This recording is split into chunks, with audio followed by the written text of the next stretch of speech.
Bobby estaba en casa cuando llegó la noticia. Acababa de darse un baño en su descanso para comer y estaba a punto de volver al Departamento de Justicia cuando sonó el teléfono. Era de la Casa Blanca y era urgente. Ethel Kennedy, su esposa, responde la llamada y le dice, es Edgar Hoover. Y tan pronto como Bobby escuchó eso, su estómago comenzó a hundirse. Sabía que no eran buenas noticias. Edgar Hoover dijo que le dispararon al presidente y puede ser fatal. Él estaba impactado, ya sabes, conmocionado. Y en ese momento la vida de Bobby Kennedy cambió dramáticamente y para siempre. Creó una especie de sentimiento fatalista en Bobby. Su hermano era el chico de oro, así que si puede ser asesinado, cualquier cosa puede pasar ahora. Bobby estaba muy conmovido. Cada vez que se tomaba una foto, él estaba allí, pronunciando los más conmovedores elogios. Bobby se unió y ayudó a América a unirse, justo cuando el resto de la familia empezaba a salir de su sentimiento de dolor, justo cuando el país salía de su sentimiento de luto. Bobby se estrelló y ardió. Fuera del ojo público, Bobby se derrumbó en una profunda depresión. Jack había sido su trabajo y su vida familiar. Bobby no tenía dónde esconderse de su dolor. Cuestiona su fe. No puede entender cómo sucedió esto. ¿Cómo pudo Dios dejar que algo así sucediera? Conducía en pleno invierno en un descapotable con la capota abajo, sin ir a ninguna parte.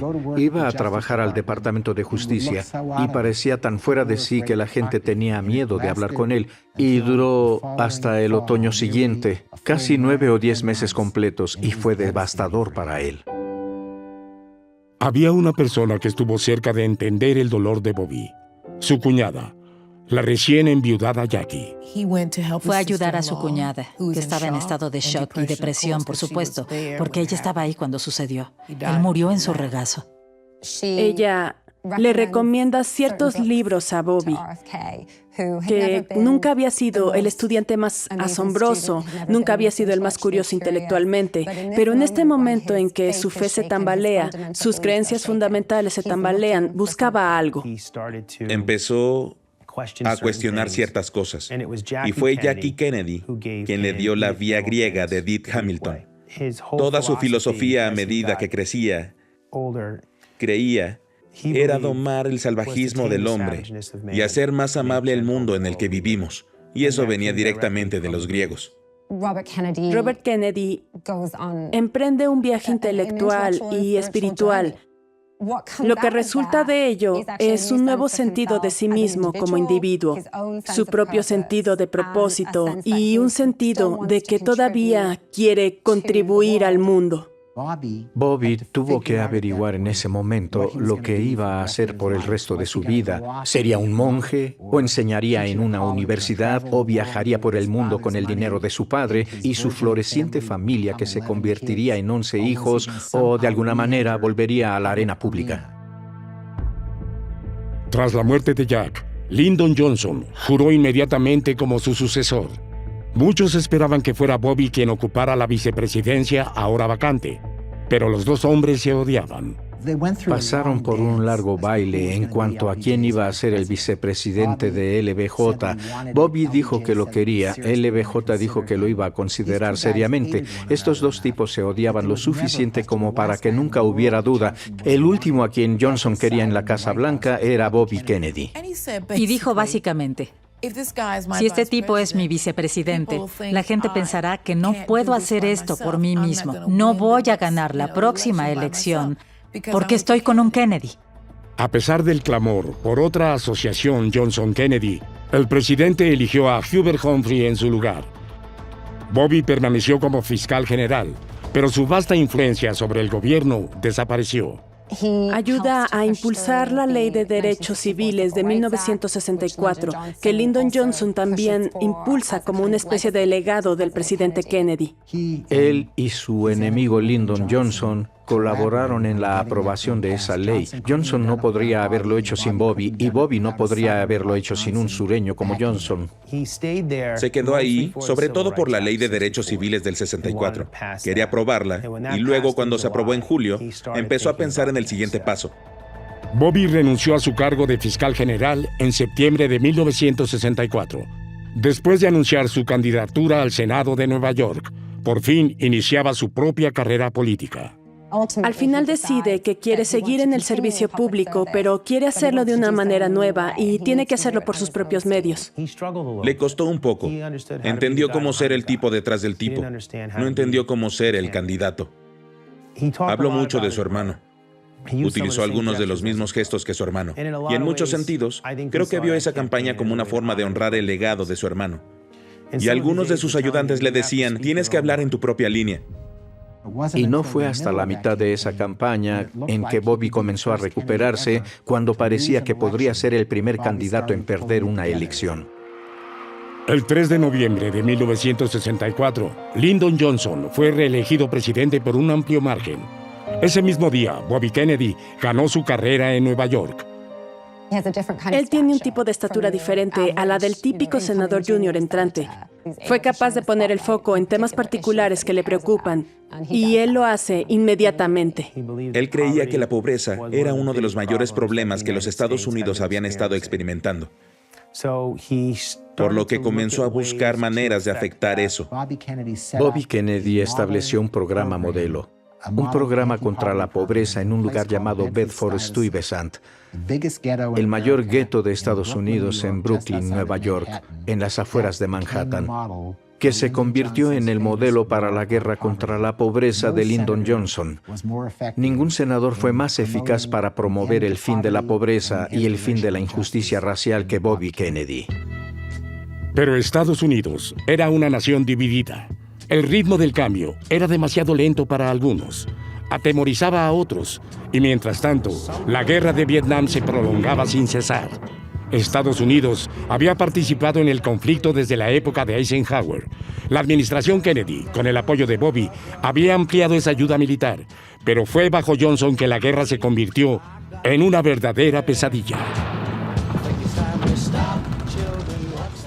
No quería quedar como el tipo que tomó el relevo de Jack Kennedy y perder la primera guerra de Estados Unidos. Johnson compromete a las tropas de combate, comienza las campañas de bombardeo para que el conflicto de Vietnam crezca y se convierta en una guerra mucho más grande y una parte mucho más grande de la conversación pública.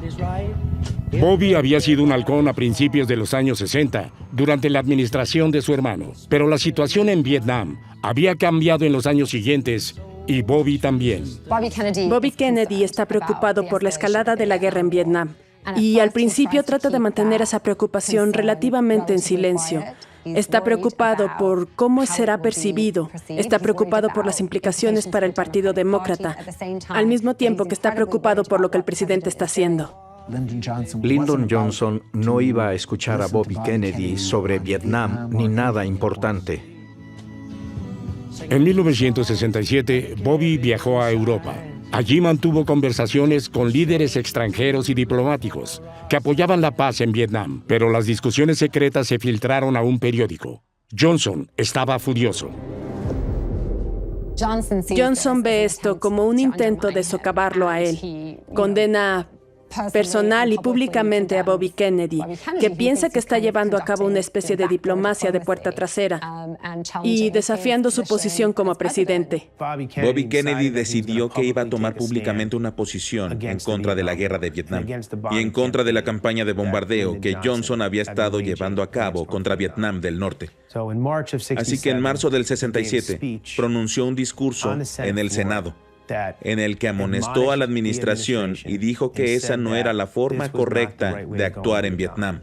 Fue el primero en subir al pleno del Senado y decir: mea culpa, nos equivocamos, cometimos un error, pero tenemos que corregirlo. Tenemos que salir de Vietnam. Así que fue el político y la figura antibélica más eficaz de cualquier tipo en Estados Unidos a mediados de los 60.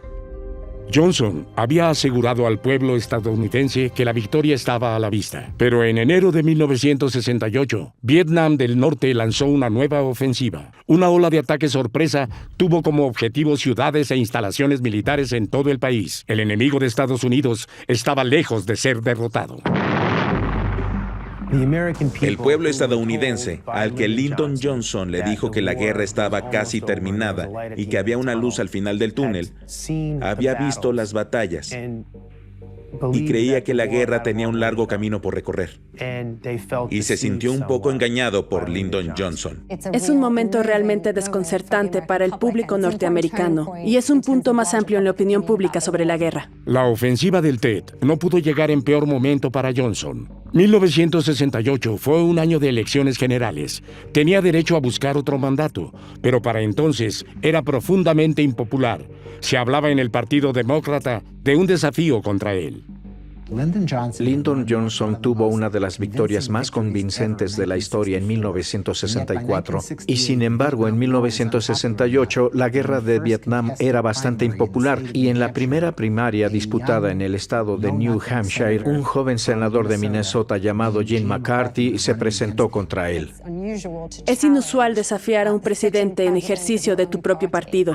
Como presidente en ejercicio, ciertamente esperarías obtener la nominación de tu propio partido de nuevo, sin demasiados problemas. Y Gene McCarthy, cuando se suman los votos demócratas y los votos republicanos por escrito, venció al presidente en ejercicio en esta primaria de New Hampshire.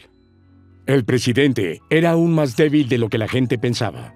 La nominación demócrata y la propia Casa Blanca estaban en juego. Los pensamientos de Bobby se dirigieron a un regalo que su hermano le había hecho años atrás. Cuando Jack ganó la nominación por primera vez, le había regalado a su director de campaña de confianza una pitillera. En ella estaban inscritas las palabras: "Cuando yo termine, ¿qué tal tú?".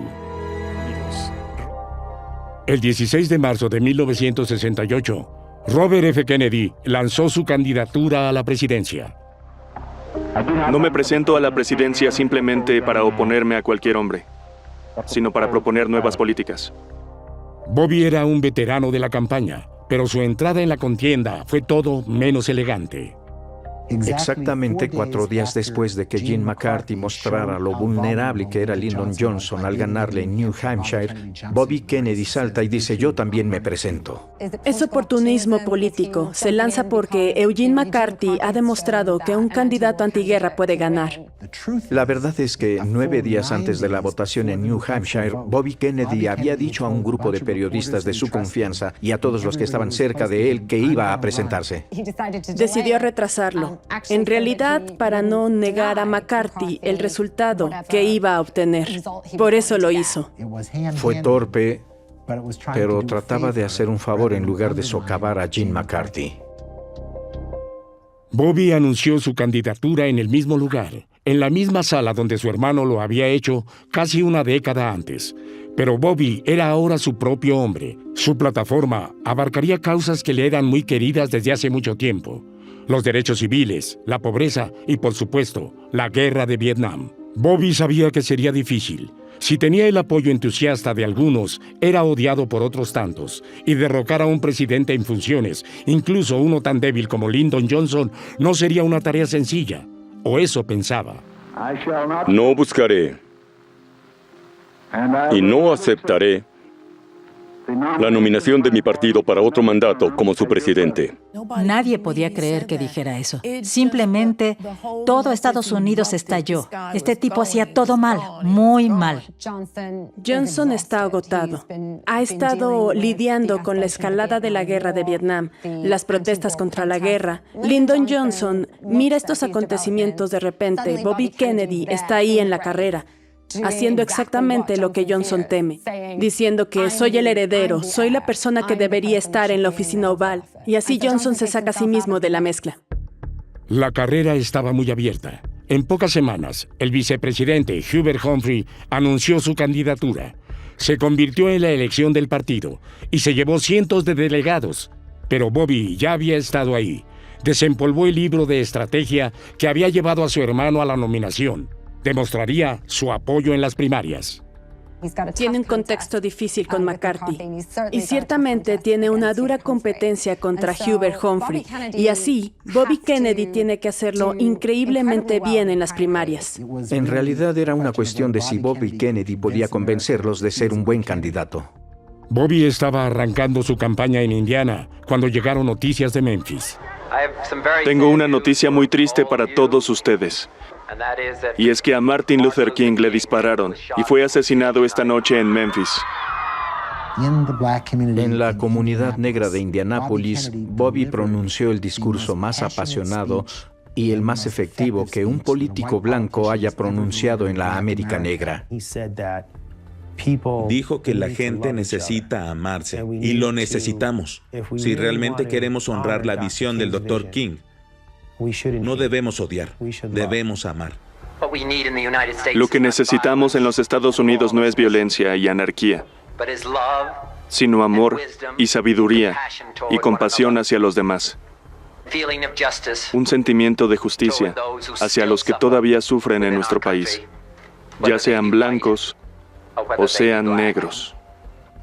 En una noche en la que hubo disturbios en más de 100 ciudades americanas, una de las únicas ciudades con una población negra considerable que no se amotinó fue Indianápolis, y la razón fue Robert Francis Kennedy. Y que nos dediquemos a lo que los griegos escribieron hace tantos años, a domar el salvajismo del hombre y hacer suave la vida de este mundo. Dediquémonos a eso y digamos una oración por nuestro país y por nuestra gente. Muchas gracias. Bobby ganó en Indiana. Una semana después triunfó en Nebraska. Su campaña estaba ganando impulso. La derrota en Oregon, sin embargo, dejó las posibilidades de Bobby en el filo de la navaja. El 4 de junio se celebrarían 2 primarias clave, una en Dakota del Sur y otra en California. La derrota en cualquiera de ellas destruiría las esperanzas de Bobby, pero la victoria podría ponerlo en el camino hacia la presidencia. Pero la primaria más importante era la de California. Era importante por ser el estado más grande y con una población diversa. California es un estado enorme con muchos delegados en juego. Tiene que ganar ahí y tiene que ganar de forma convincente para tener una oportunidad. California también parecía un territorio prohibitivo. McCarthy tenía una organización bien establecida y bien financiada. Las posibilidades de Bobby parecían escasas. Va a California, hace campaña por todo el estado, hace campaña en los guetos, en estos centros urbanos, y es capaz de generar mucho entusiasmo e impulso en torno a su campaña. Lo que Jim McCarthy no hizo, que Bobby Kennedy sí hizo, fue abarcar todo el tema de Vietnam en los trabajos y el racismo y todo eso. La gente habla mucho del carisma de Bobby Kennedy y de su atractivo. Es diferente al de su hermano. Su hermano era algo frío y reservado. Bobby Kennedy, la gente quiere tocarlo, agarrarlo. Hay niños corriendo detrás de su coche. La gente le grita. Alguien agarra su zapato en un momento dado y se lo lleva a casa como un premio. La campaña de Kennedy es realmente sobre el terreno, emocionante y emotiva. Bobby triunfó. En Dakota del Sur obtuvo una clara victoria. En California fue más estrecha, derrotando a McCarthy por solo 4 puntos. Pero lo que importaba era la victoria. De repente la nominación parecía estar al alcance. Mi agradecimiento a todos. Ahora a Chicago y ganemos. Bobby dejó a sus partidarios celebrando en el salón de baile del Hotel Ambassador de Los Ángeles, apresurándose a una conferencia de prensa. Tomó un atajo por las cocinas. Fue allí donde se cruzó con Shiran Shiran, un palestino de 24 años.